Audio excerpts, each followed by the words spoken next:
নমস্কাৰ। আজি অৰ্থাৎ 22 জানুৱাৰী 2023 চনত স্বাস্থ্য বিভাগৰ হৈ যোৱা গ্ৰেড 4 প্ৰশ্নখনৰ কেইটামান সাধাৰণ জ্ঞানৰ প্ৰশ্ন উত্তৰ আপোনালোকৰ বাবে সমাধান কৰি আনিছোঁ। আহকচোন, এইখন কুৱেশ্যন পেপাৰত 21 নম্বৰৰ পৰা সাধাৰণ জ্ঞানৰ প্ৰশ্নখিনি আছিলে। 21 নম্বৰ প্ৰশ্নটো আছে, পৃথিৱীৰ আটাইতকৈ জনবহুল দেশ কোনখন? অপশ্যনত আছিলে চীন, ভাৰত, ব্ৰাজিল, ৰাছিয়া। ইয়াৰ শুদ্ধ উত্তৰ হ'ব চীন। 22 নম্বৰত আছে, শ্ৰীলংকাৰ ৰাজধানী কি? অপশ্যনত আছে চাইগন, তিনকুমালী, কেন্দ্ৰী আৰু কলম্বো। ইয়াৰ শুদ্ধ উত্তৰটো হ'ব কলম্বো। 23 নম্বৰ কুৱেশ্যনত আছে, তলত দিয়া কোনগৰাকী হ'ল ভাৰত ৰত্ন গ্ৰহণ কৰা প্ৰথম মহিলা? অপশ্যন আছে সুচেতা কৃপালিনী, ইন্দিৰা গান্ধী, লতা মংগেশকাৰ আৰু কল্পনা চাওলা। শুদ্ধ উত্তৰটো হ'ব ইন্দিৰা গান্ধী। 24 নম্বৰ কুৱেশ্যন হৈছে, দ্য ডিস্কভাৰী অফ ইণ্ডিয়া কিতাপখনৰ ৰচয়িতা কোন? অপশ্যন এত আছে R.K. নাৰায়ণ, বিত আছে জৱাহৰলাল নেহৰু, চিত আছে ইন্দিৰা গান্ধী, ডিত আছে স্বামী শিৱানন্দ। শুদ্ধ উত্তৰটো হ'ব জৱাহৰলাল নেহৰু।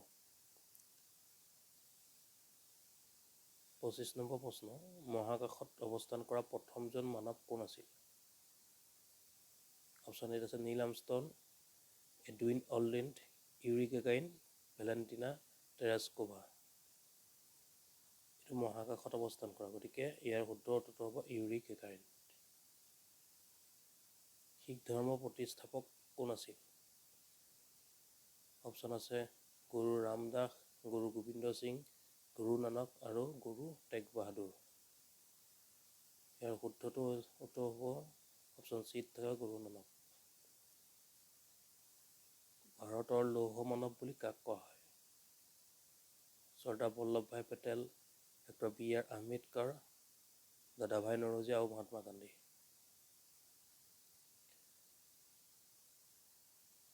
অপশ্যন এত থকা চৰ্দাৰ বল্লভভাই পেটেলক ভাৰতৰ লৌহ মানৱ বুলি কোৱা হয়। নেক্সট কুৱেশ্যন, 28 নম্বৰ কুৱেশ্যন, ভাৰতৰ শিক্ষক দিৱস কেতিয়া উদযাপন কৰা হয়? বহুত উজু প্ৰশ্ন। ইয়াৰ শুদ্ধ উত্তৰটো হৈছে 5 ছেপ্টেম্বৰ।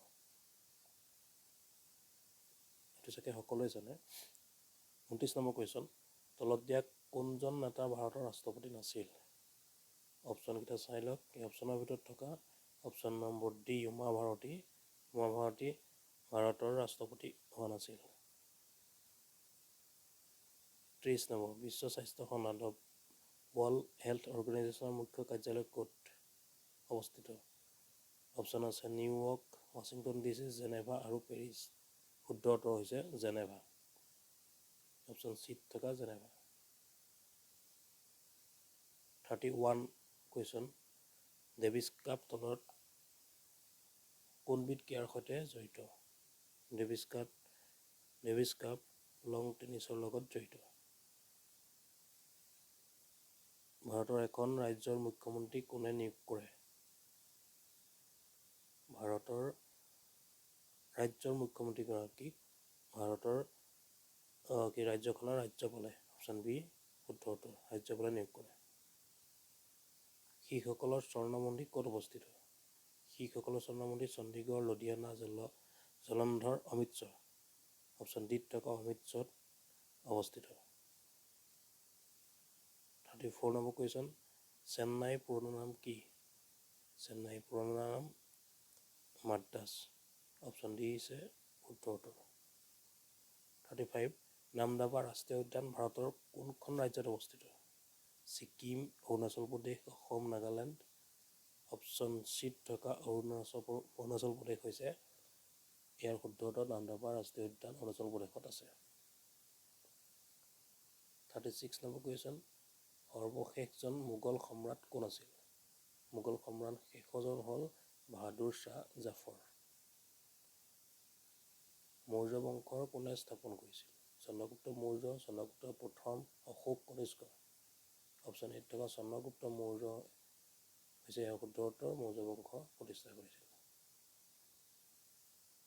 38 নম্বৰ কুৱেশ্যন কাৰ শাসনকালত চীনা পৰ্যটক হিউৱেন চাং ভাৰতত আহিছিল হৰ্ষবৰ্ধন বিক্ৰমাদিত্য অশোক সমুদ্ৰগুপ্ত অপশ্যন এত থকা হৰ্ষবৰ্ধনৰ দিনত হিউৱেন চাং ভাৰতলৈ আহিছিল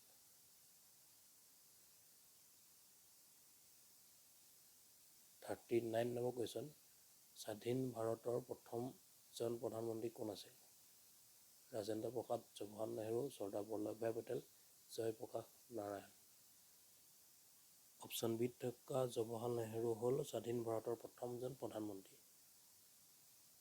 বহুত উজু কুৱেশ্যন 40 নম্বৰ পানীপথৰ প্ৰথম যুদ্ধ কোন জয় হৈছিল অপশ্যন আছে আকবৰ বিত আছে বাবৰ চিত আছে পৃথ্বীৰাজ চৌহান ডিত আছে ৰাণা প্ৰতাপ শুদ্ধ উত্তৰ বাবৰ পানীপথৰ প্ৰথম যুদ্ধ বাবৰ আৰু ইব্ৰাহিম লোদীৰ মাজত হৈছিল ইয়াত বাবৰ জয়ী হৈছিল 41 নম্বৰ কুৱেশ্যন তলত দিয়া কোনবিধ জীৱাশ্ম ইন্ধন নহয় কয়লা পেট্ৰল প্ৰাকৃতিক গেছ আৰু বনস্পতি তেল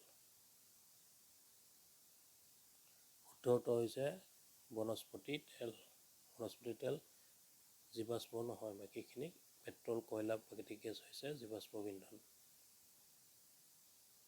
নিম্নলিখিত কোনটো দহন প্ৰক্ৰিয়াৰ বাবে অপৰিহাৰ্য অপশ্যন এত আছে অক্সিজেন বিত আছে কাৰ্বন ডাই অক্সাইড চিত আছে নাইট্ৰজেন ডিত আছে ছালফাৰ ডাই অক্সাইড শুদ্ধ উত্তৰ এত থকা অক্সিজেন 43 নম্বৰ কুৱেশ্যন এটা জীৱকোষৰ নিউক্লিয়াছত তলত দিয়া কোনটো থাকে শুদ্ধ উত্তৰ হৈছে ক্ৰমোজম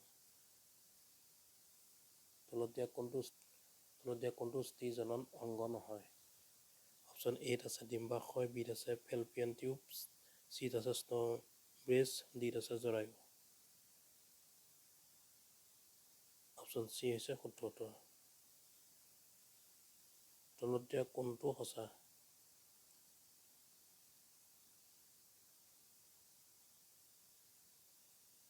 শূন্য মাধ্যমৰ মাজেৰে গতি কৰিব নোৱাৰে এইটো হৈছে সঁচা বাকী শব্দ জুলীয়া পদাৰ্থৰ মাজেৰে গতি কৰিব নোৱাৰি শুদ্ধ শব্দই গেছৰ মাজেৰে গতি কৰিব নোৱাৰে ইও শুদ্ধ শব্দই গোটা পদাৰ্থৰ মাজেৰে গতি কৰিব নোৱাৰে ইও শুদ্ধ অপশ্যন ডিটো হৈছে শুদ্ধ উত্তৰ